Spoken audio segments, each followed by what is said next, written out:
तर आमदार निरंजन डावखरे यांच्याकडून देखील मोदींचं अभिनंदन करण्यात आले। मोदींनी जागतिक प्रतिष्ठेची नवी उंची गाठली आहे। आमदार निरंजन डावखरेंकडून पंतप्रधान नरेंद्र मोदींचे यावेळी कौतुक करण्यात आले।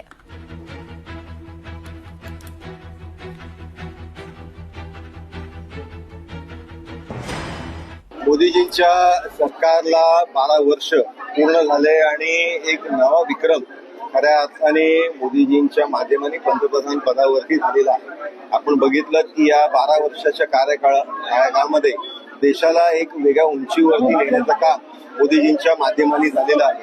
कोविडच्या काळामध्येही आर्थिक परिस्थिती जगाच्या पाठीवरती सगळ्या देशांची ढासळत जात असताना भारत हा सक्षमपणे उभा राहिला। त्याचबरोबर आज युद्धजन्य परिस्थिती जगावरती असतानाही आज भारताची इकॉनॉमी ही स्टेबल आहे। सर्वच भारतीय नागरिकांना चांगली परिस्थिती, चांगली आर्थिक परिस्थिती, सुखलाम आपला देश होऊ दे ही देवाचरणी प्रार्थना।